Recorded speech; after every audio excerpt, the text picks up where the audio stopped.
Welcome to Toxicology, brought to you by Recovery Unplugged, the place where we talk about all things substance abuse, recovery, and mental health, with guests offering varying perspectives and viewpoints. Hosts Joseph Gordo and Jason Cabello share about their addiction and recovery and other serious subject matter through lighthearted yet candid conversation. Welcome. Thank you, sir. How you doing? Probably one of the first experiences where I could say we met held up in a hotel room in Mexico, and it was all positive. Yeah, some of those stories you don't typically want to talk about in a recorded environment. This was a little bit different. So Aaron, I met. We were at a the festival for. Maybe you could talk a little bit more about that since that's who you work for. So yeah, so company I work for is Power Home Remodeling. Fantastic organization, does great work in terms of like remodeling homes. What they get a little bit more notoriety for is like their care for their people, right? And that comes in a lot of different ways. From benefits and all that to an annual holiday party out in Mexico, which we call Quest. It's something that I didn't know existed before I, went there, but it's 3-day music festival, just a bunch of different bands, like high quality bands, like John Summit came out like as a surprise. Yeah. So yeah, it's been growing for years. We've been doing it for a long time, but I think you saw one of our best. It was amazing. So we had talked about it on the show for a while. So Joseph, who came, who's also my co-host usually, we got to go out there and hold some recovery meetings and just be part of the whole Sway initiative, which is great. Like, very forward thinking for a company to start something like that and to bring us on board. So when it comes to the recovery stuff, we find that it's a lot easier if there's a little bit of buffer between the organization and having to go to HR if they have a problem. So we get to step in there to hold recovery meetings where it's not somebody within the organization sort of helping out, but then can guide the people along the way if they need to. Yeah. And I didn't know that was even happening because like you had said, Sway was something that they've been working on, sober ways to not connect, something along those lines. And I loved it. They're, like you said, getting more intentional and bringing on teams of people who have like done it for a while, have experience, and to your point, can have some separation. Yeah. So we held the meetings in there.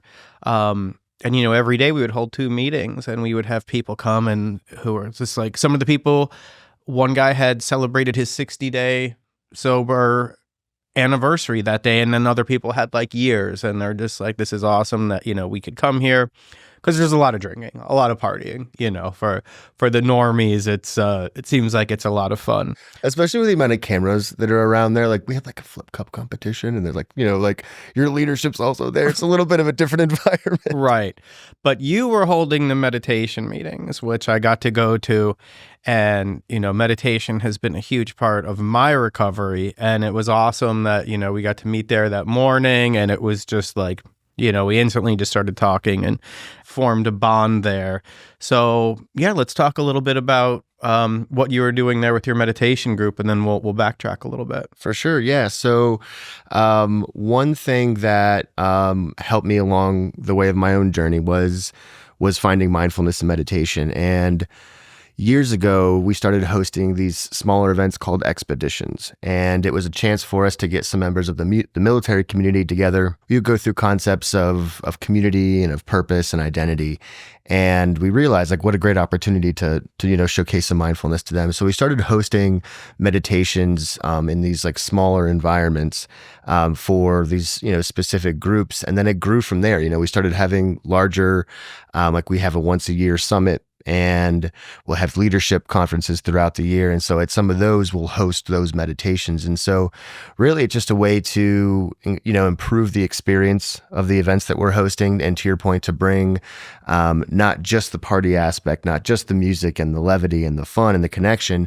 but also making sure that we're taking care of ourselves, mentally and physically while we're out there. Right. Yeah. And for me, meditation was just, like I said, a huge part of, I think I was 3 years in recovery to where I really started. I got into transcendental meditation, like right after maybe like a year into the pandemic, where I was just like, I wasn't feeling right and I needed to do something. And, I went to the TM Center here in Austin and did the whole thing. And I'm not saying that that's the end all be all of meditation, because I find benefit in any type of meditation I do. But it was something that I could actually commit to say, like, I'm going to go and do this. I'm going to go and, learn how to do this practice. And it's it's helped me so much. And it's one of those things where it's like a definite practice, because I'll do it every day. Every morning, 20 minutes a day, I'll sit there. Sometimes I get to this place where I'm like, this is it. This is what I've been looking for. And then I get so excited that I'm there that I get pulled out of it automatically. Yep. But it's just like, it's somebody brought it to my attention that it's like a snow globe when you shake it up, and it's just letting everything fall and settle. Because it's, even if you just give yourself that 20 minutes to say, like, this is my time, I'm just going to not think about anything. Right. I'm not going to have these fucking arguments in my head about, what's coming on, or the stresses that's ahead, or the stresses behind, like, right. Just the time for myself. So how did you find meditation? Well, first on that last note too, I think to your point, a lot of us, when we go into meditation, we're thinking like, this is what it needs to feel like, or whatever. And sometimes you get there, sometimes you don't. But you taking out that 10, that 20 minutes every day, even if it's just a pause and a reminder to yourself, this is my life, right? Because otherwise you get up and you're immediately responding to texts or whatever has to be done right away, and you're getting right into it.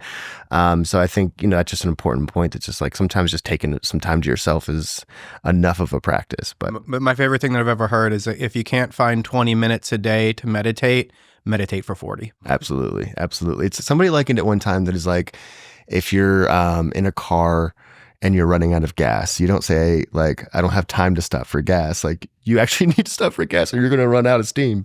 And so those check-ins are important. But like most of us, when you find like a very positive thing, for me, that came out of like a dark time in my life. So had been married for about 8 years. I was also in the Marine Corps for about 8 years.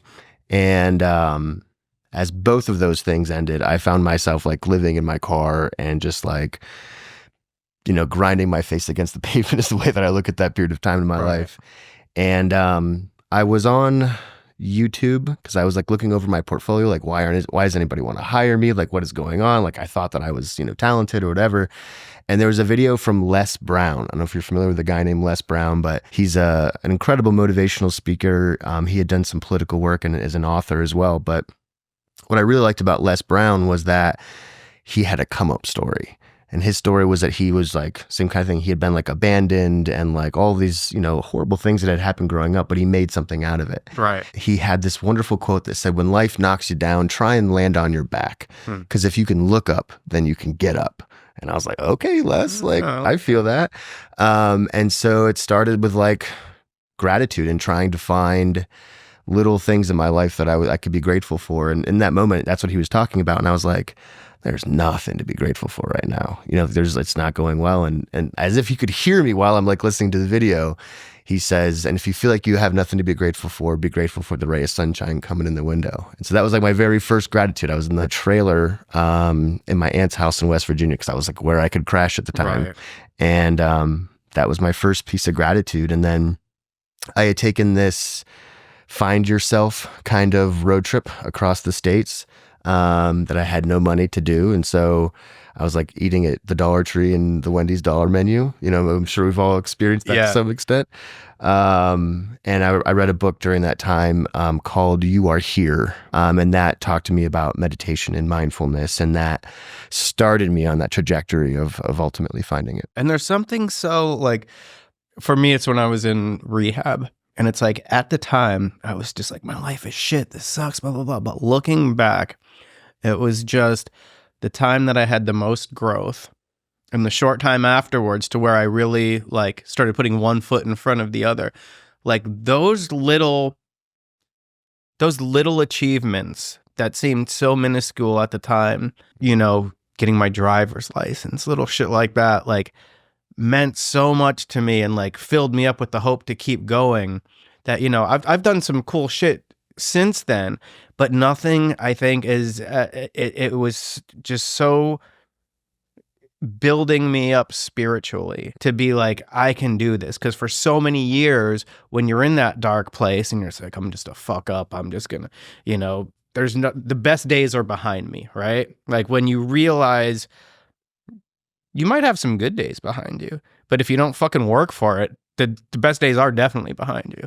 Like, and once you start putting the little pieces together that lead into, cool fucking things and holding meditation meetings in Mexico on the beach. Yeah. You know, it's those little things in the dark places that, you know, now I get kind of nostalgic for those times. I couldn't agree anymore. And I talked to my kids about it that way too. A good friend of mine, Sadvik, he encouraged me to like use video games as like a way to connect with them, because that was like, you know, something they were into. And so when I talk to the kids about the challenges that we face, it's like, dude, you're gaining some serious XP right now.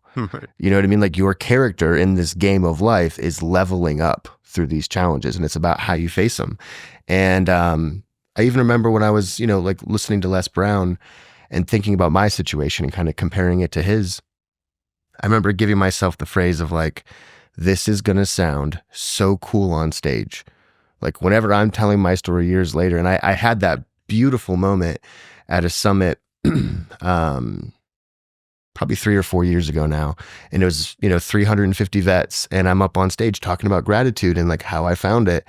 And I was telling that story, and I got to say that moment of like, it'll sound good on stage, and you got to let me know if it did or not. That's, you know? great, man. And it goes to that whole like mindfulness thing, to where you're like, I'm experiencing this. And to when you finally get to that point, to been like, oh, so all that bullshit is kind of leading up to like something cool. And there's going to be bullshit ahead. There's going to be other times where I'm like, this is going to sound great on stage. Exactly. You know, and to know that, and to be able to sort of see yourself through that. Like for me, like my dad dying, or, you know, some fucked up shit happening to my fiance, and being able to pull myself back and just be like, it's not the end, you know? Yeah. And then you get to choose which way you go from there. And it starts to become more rapid too, right? So like when that progress or process first starts, you're looking back and you're saying, okay, that situation was difficult, but this is what I learned from it. But once you practice that for a period of time, you can start to see it in the moment. And that's when like real magic happens. Like candidly, this morning, part of the reason for me wanting to push this back a little bit was because I was dealing some shit with my ex-wife, you know, and it was like messing with my emotions, and I had to pause for a second, like, wait a minute, Aaron, this is an XP moment, right? Like you're also gaining experience through this, and this is a challenge for you to separate yourself emotionally from the situation that's happening around you. I think that's such a crucial point. Yeah, that's cool. Like, I didn't want to bring any of that stuff up. Oh, like, no, yeah, by all means, I'm an open book, man. That's cool, man. That's cool. So let's go back to you know, some of the stuff like coming up. I know that you had mentioned that you had come out of, you know, the Mormon religion, and that has a good opportunity to mess with some people's heads, I hear. Yeah, I would say to some extent for sure. So common misconception, Mormon, Jehovah's Witness, they're very, very close for a lot of reasons. We're all going out knocking on doors. But I grew up in that scenario, right? Okay. So I was born into it. Wait, Mormon or Jehovah's Witness? Jehovah's Witness. Oh, okay, Jehovah's Witness. I'm sorry. Yeah, no, all good. Like I said, we're all like wearing weird little suits and going out knocking on doors. So it's a common, you know, confusion there. But I grew up into that world. I was born into that world, understanding it as the truth, right? Even the way that they would talk about it was like, this is the truth. And it was a wonderful environment, honestly, to grow up in terms of being around the concepts of like neighborly love and honesty and all of those, you know, good things. But I found there were things that challenged me in terms of things that I wasn't sure that I believed, like the way that they would look at others who weren't part of that faith. They were all a danger. Everyone who wasn't a Jehovah's Witness was a danger, and therefore we're to limit our interactions with them. And then I remember we were at church one day. We call it the Kingdom Hall, but we were at church, and they were talking about why it's so important that we go out knocking on doors. It's like, that's their chance at everlasting life. It's like that moment.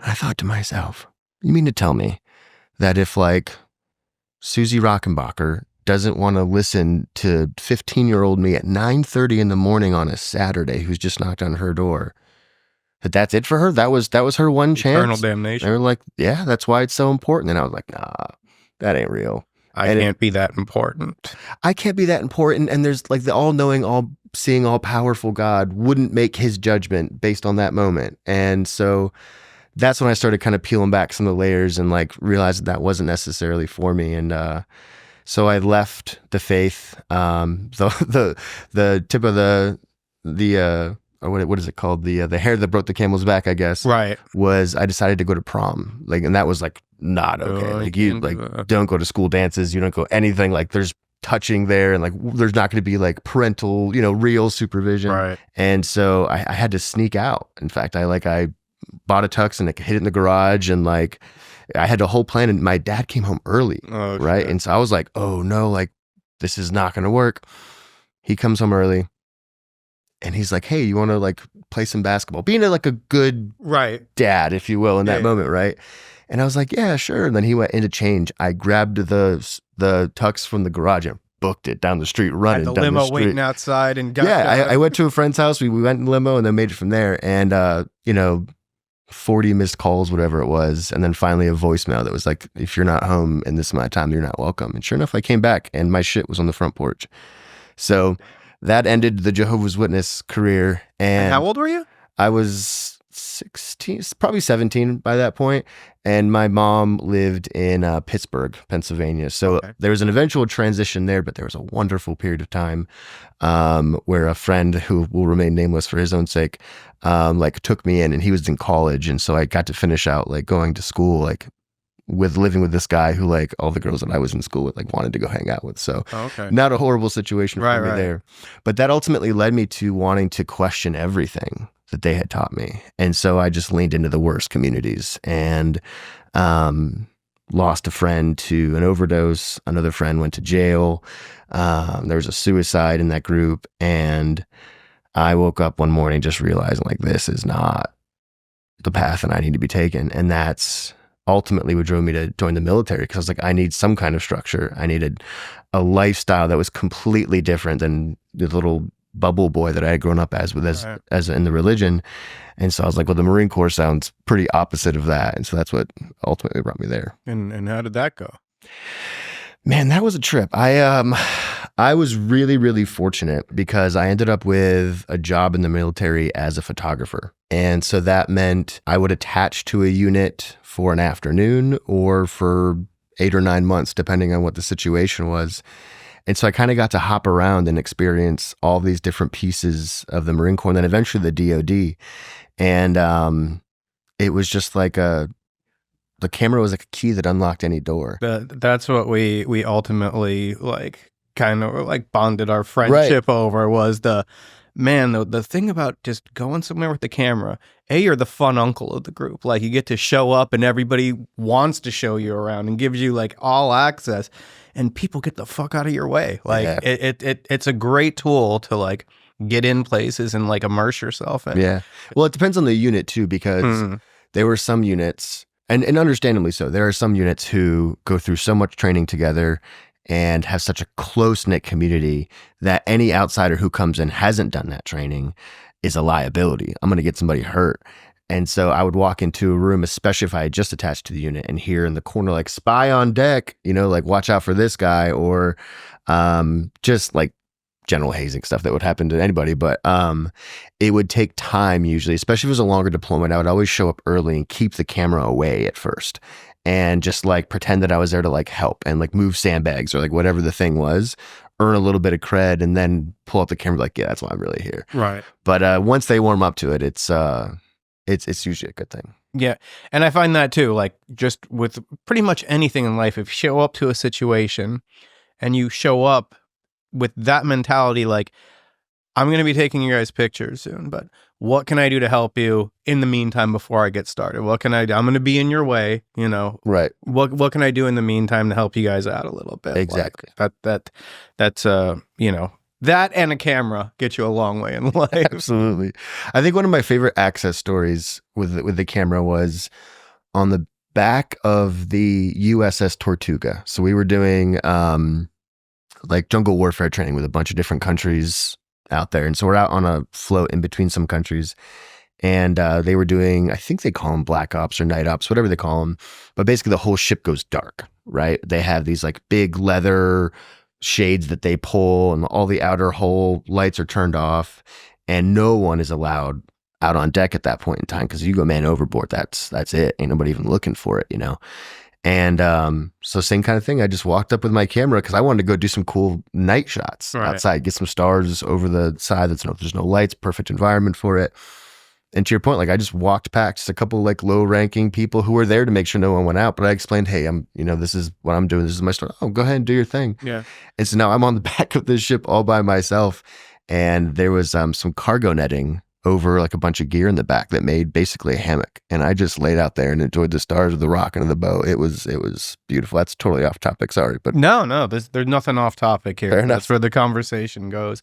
So what is some of the, dealing with Marines, and were you out there during any combat? No, so I never had to see any combat. I was also fortunate in that scenario. It messed me up a little bit at first because somebody likened it one time to a shoe salesman who never sold a shoe, right? So you get all of this training to go and do things.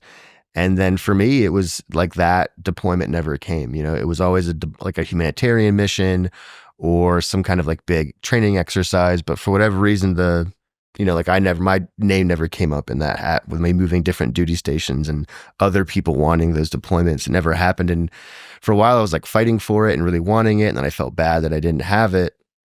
But I think looking back, it's probably a good thing that I didn't have those deployments for a slew of reasons, but I have massive respect to those who have. Yeah. And I'm sure you've been around a lot of people who have seen a lot of things and who have, have severe PTSD and things like that. So how did you come about to help your fellow veterans and with the meditation practice? Yeah. So, to your point, in terms of like helping veterans through that,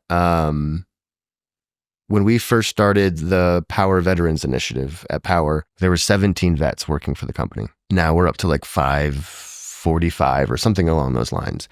And so as that community grew within the business, part of my attention had to turn from bringing more people in to like now caring for that community. And so a lot of that is like one-on-one mentorship, people coming up to you after events, especially, in an event where there's like 300 and some people and you're talking about gratitude and stuff, people will come up and like try to like learn some tips and whatnot. And so through that, you hear a lot of these personal stories and you see patterns that are, ultimately evolve in them. And a lot of it is, we were taught in the military to not talk about any of that stuff. And like practices like yoga and meditation were not exactly encouraged. Anytime that you went to medical, it was like you were a malingerer, and like you were somehow hurting the unit. And so that had just been pent up in all of these veterans, and we're taught to have this like hardened surface, and that to not do that is like some kind of sign of weakness. And so what I found is that a lot of the veterans were in a state where anything that happened to them would suddenly become everything that was happening to them, right? Yeah. There was no separation between that. And so the teaching some mindful practices was trying to get to them to a point where, you can realize I can be a happy person. I can feel fulfilled in my life. I can have a good day and still have things that are happening to me that are painful and hurtful, but they don't need to be my entire existence, to have some separation there. What do you think in your time doing this has been like one of the most rewarding experiences that you've had? Maybe somebody who's had a tremendous breakthrough, or somebody who, is going through something that they thought was insurmountable and then, found a way. There's a couple individuals that come to mind right now who we happened upon by chance in after one of those events. They're like walking down the hallway making a bunch of noise or whatever, and I kind of just like opened the door and said something funny, fun little interaction. Ended up being a long chat, and most of us were in tears by the end of it. And there were, discussions of like suicide and current things like that. And, I'd get phone calls from these people afterwards for a long time. And I think what's amazing now is on the back end of that, one, seeing those people progress through their careers, right? And so they've made strides both personally and professionally that in that initial headspace would have been near impossible. And also to see some of them mentor others, right? To be at an event later on and to watch people come up to those people and to like have those interactions, or just to happen to be there while they're giving someone else advice, and you're like, oh, thank God, man. Like, not just do you get it, but like now you're passing that on to other people. And I think that's the best, because I think the more people who are open about their experiences and are willing to share the tools that help them, even if it's not the most popular thing to talk about, the more people that will ultimately be affected and get over those initial humps. It's the ripple effect, you know? You never know. I mean, you know how many people that you talk to, but you don't know how many people those people are going to talk to, and so on and so forth. And exactly. That's what, working in treatment, because, you know, I got clean at Recovery Unplugged, and then I started working as a tech at Recovery Unplugged. And, you know, but in my personal life, I sponsor people in the 12-step rooms. And when you see somebody come in who's just fucking broken and just kind of like I was, like, I'm going to give this one more fucking chance. I don't think it's going to work, but I'm going to at least give it a chance. To see somebody have just the tiniest bit of willingness and then see that turn into them helping other people through shit. It's just like, it's amazing. It's like, it keeps me going. You know what I mean? Because there's times when I have, you know, shit days, or I don't want to go to a meeting, or I don't feel like helping anybody. Like, I just want to sit at home and wallow in my shit. But then I'll get a call from somebody who I met at a meeting, who has like 2 weeks clean, who will say something along the lines of like, I don't know if this is working for me. And then it'll take me out of myself. I'll get to just share my experience and where I was. Next thing I know, I feel better. And then down the road, like, to see this person be able to do this to more people, it's the greatest fucking thing I've ever experienced, I think. And it's a reminder too of why being open to those kinds of experiences all of the time in your life is so important. Like, I was just in Philadelphia last week. I had a late night at the office. I'm coming back. I'm in the Uber, Lyft. And this woman and I, we had, you know, a very casual conversation at first, but then before I know it, she's telling me these like wildly deep pieces of her life, and get out of the car and like give her a hug before I go into the house, you know? And I feel like it's those little interactions that you don't know what that person needed. You don't know what that's going to affect later on in their life. But ultimately, to your point, you also feel better after those interactions. And so much can change for you. I've had so many opportunities come out of Lyft rides, or people I sat next to on the plane, or anything along those lines. And so keeping in your mind like your state of being when you're walking around this world, and not just being so locked in on, oh, when I get there, there's this thing that I have to do, or I can't believe that this person said this about me, or whatever. If you can be present in the majority of your interactions, you'll notice things start to change pretty drastically, which is another, you know, mindful technique. Yeah, so I look at it like an antenna, because when I was out there looking for trouble, I could find fucking trouble everywhere. If I was, you know what I mean? When I was in my shit, if I wanted to find drugs, or if I was in a shitty mood and wanted to fucking fight with somebody, like, I'd find it, you know, like the antenna was on. And then once I learned that it's the same thing, but it could be used for positive. So like, I'll just be in a restaurant, you know, and one time I was talking to a server. I was in a restaurant by myself. I was on the road, and the server was just talking to me about like having some issues and having problems and didn't know how to get through it. And then I have a conversation with this person, and then all of a sudden they start looking into things. Never talk to this person again. But then I go to the skate park, House Park, which is downtown Austin. And there's the group there that we call the overnighters, because they're just like the people who might live at the park. They skate, but they're there, you know. And, you know, I've seen this guy a lot, and he's always there nodding out, looking like shit. And he comes up to me, and I'm just like, hey, man, how's it going? And he's like, not good. And it's like, oh, yeah, what's wrong? He's like, I'm on drugs. I'm like, yeah, I know you're on drugs, man. Like, but you doing okay? Like, I never mentioned anything about my recovery stuff. And he's like, I don't know if I could do this anymore. I said, well, today might be your lucky day. Like, I'm like, are you ready to like get help? And he has no idea what's coming for him. So, you know, I call my boss. I was like, hey, listen. And this is what I love about the place that I work, because I call my boss and I was like, listen, Andrew, I'm here with this guy. I know he doesn't have any money, but he's probably going to die soon if we don't get him into treatment. So he says, like, let's go ahead and we'll get him into treatment.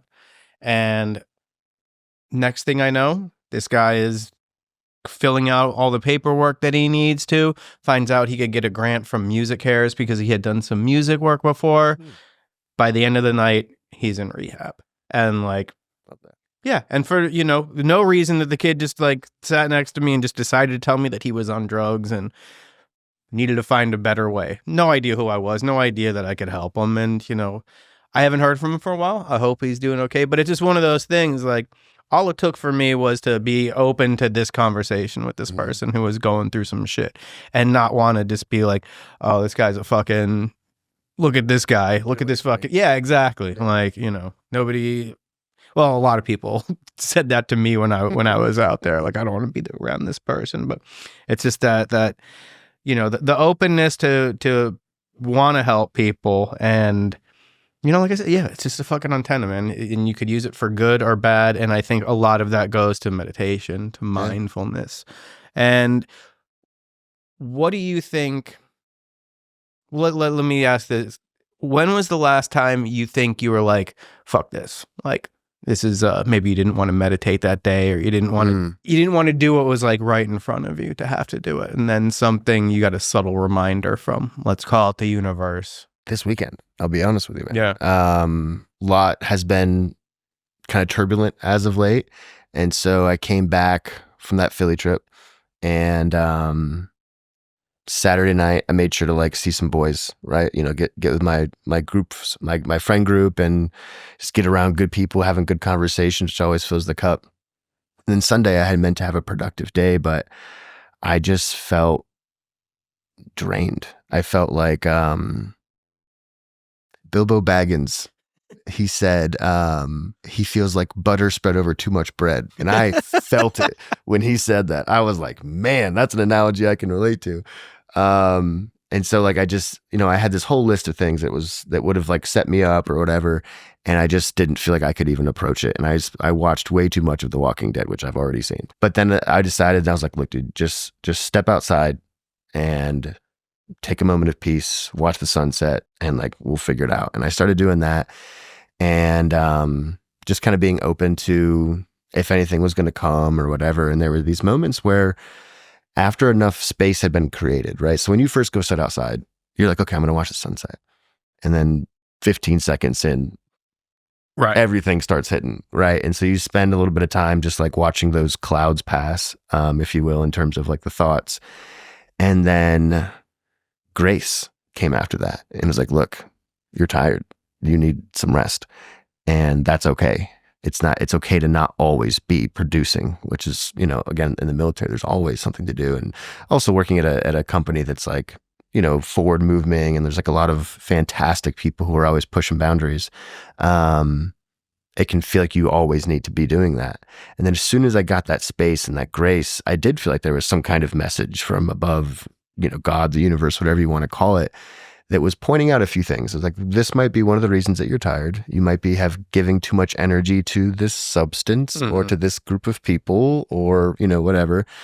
And so that caused me to realize that what I needed that night was rest, and to set myself up for that, and to have a good rest, and to know what today was going to look like, and to start the day, on a better foot. So yeah, it happens pretty frequently. I think that's a good point to make too, is that some people think that if you teach meditation, that you're just always zen and that everything is always perfect. Right. It's like, nah, dude, everything is waves. Yeah. You know what I mean? Everything is cycles. And if you can see those cycles as they're happening, you can, again, give yourself grace. And then you'll find after doing that and getting that rest, you'll be ready to rock and roll again. Yeah. Same thing with me. Like, people think like, oh, he's got 8 years clean in recovery. He's got it all figured out. And it's like, no, like, I do this because my mind tells me I want to go do fucking heroin today. Like, that's my mindset every day. Like, right. I stubbed my toe. I should go get some heroin. That'll make me feel better. You know what I mean? So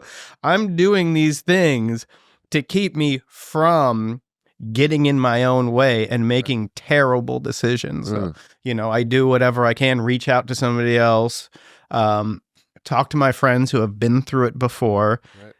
The biggest thing that I've ever gained in my personal recovery is to be able to go to somebody else and be like, I'm scared and I don't know what I'm doing. And with those tools, it has brought me amazing, growth, amazing opportunities to move forward and to be, because I'm not going to say never, because I'm sure there has been like the one odd person, but most people, when I tell them like, I'm lost, I don't know what I'm doing, can you help me?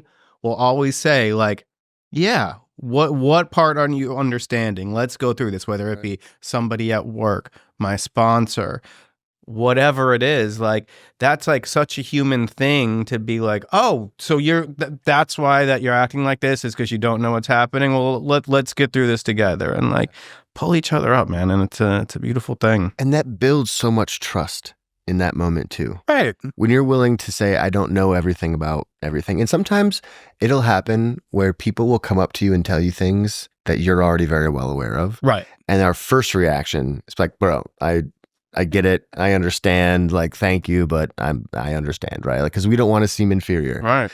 But I'll never forget, I was in Mexico, and I had asked, I was shooting the event that year. I was taking pictures of it. And I had asked one of our photographers if I could borrow a flash. And he was like, sure, I'll show you how to use it. And Patrick, I got to be honest with you, I've known how to use a flash for quite some time. But in that moment, I was like, he's wanting to showcase his knowledge right now. And if I let him do this, it'll endear him to me, right? Like we'll have this connection at that point in time. And so he told me all about his flash, and I did learn a thing or two that I actually wasn't aware of during that process. And then him and I were as close as ever after that. There you go. And sometimes I think, drop the wall, drop the guard. Let somebody else be the expert in the room for a minute. You don't always have to be the one. Yeah, because like you said, you learned maybe one little thing that you didn't know. Had you said, I know what I'm doing. Like, what do they say about the people who always say I know? Like, you can't teach them anything. But hey, man, I appreciate you coming on. So we like to wrap it up with what we call rapid fire question time. Bring it on. It's rapid fire question time.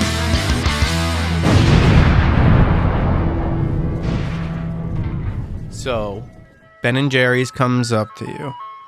They want to give you an ice cream flavor, and you can name it. You can put whatever you want in it and name it whatever you want. What's in it and what's it called? Well, first of all, Puppy Love by H-E-B needs to come back. I don't know why that stopped being a thing, but that's the best ice cream that's ever existed. In it was bits of like cake or graham cracker and peanut butter cups. Anything with peanut butter cups in it. And I don't have a name for you. I'm sorry. This is supposed to be rapid fire. I'm taking too long on the name. So what was the H-E-B one?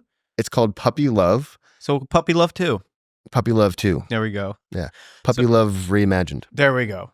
Zen Puppy Love.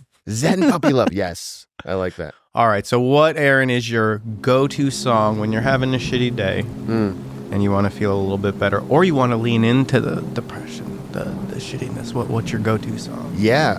Right now, partly because they were at Quest, is Judah and the Lion. Oh, yeah. They have a song called Spirit and another one called Find Another Reason. And those songs do both. They allow you to lean into the emotion, and then they pick you back up out of it. There's like really good sing-along stuff, and if I could just belt something out while I'm in the car, man. That's a good one. That'll get you there. All right. So what's the worst piece of mental health advice that you've ever gotten? Just tough it out, man. Take some Motrin, drink some water, you'll be fine. Don't face it. Right. A lot of people say just put it in a ball and just it'll never resurface. There's value in being able to put something aside because you have a mission at hand, but compartmentalizing for a long period of time and not addressing issues, they will always resurface. Right. Good point. I like that. And have you ever had a supernatural experience? These UFOs, Bigfoot? Yes. A couple different experiences, both through psilocybin, if you're okay Oddly enough. Yes. If you're okay with me sharing Oh, those. yeah, absolutely. I had one in 2018, I think it was, maybe 2019. We had just done a leadership event in Tucson, Arizona. And so we were out there hiking this mountain every day for weeks, prepping for the event. So I felt good, physically. And then after the event, everyone's like, oh, that's life-changing. Thank you so much. So you're on this like natural high kind of as well. And then I brought 14 grams of mushrooms for us to also spread between us. Doing the math the next day with what was left and who had taken what. Right. I had done 6.5 grams of mushrooms, which is enough. And at one point during that night, I won't go into the whole details of it, but I sent my professional team, a text that just said, I am God. And so that was my first experience of realizing that we all have the ability to step into a godlike state. Mm-hmm. We are just choosing to not do that on a regular basis. And, some of the stuff that's in our water and food also keeps us from it, but we won't go down that route. But I think one that was even more meaningful to me was more recently with some friends, did another trip like that. Very intentional with our trips whenever we do them. And they had gone back inside, and I swear this presence just like came over the tree that was above me, and I could like feel it. And it was immediately humbling. I was like, oh, wow, what's going on? And it was basically saying like, you need to teach people to live so well that they can teach others, which is amazing because we were just talking about that earlier, right? Like spreading this, and that's where like this calling to like really lean in to mental health came from those two experiences. It was like, it wasn't like words that were said to me, but it was like, this is what you need to be doing. And finally, that was not rapid. I'm sorry. That's all right. What's the secret? What's the secret? I think that is the secret. I think the secret is that we all have more power within us than we will ever be able to fully understand, that you are enough and that you can traverse anything, and that you get a good community around you. You figure out your identity and your sense of purpose. That will light a fire under you that will carry you over any waters. Great, man. I would definitely like to give a shout out to Power. Absolutely. Power Home Remodeling Group. That is correct. They brought us together. Great event. I know we're going to be working together a lot more in the future, and can't wait. Looking forward to it. And if you have any parting words for our guests, our listeners, you're the guest.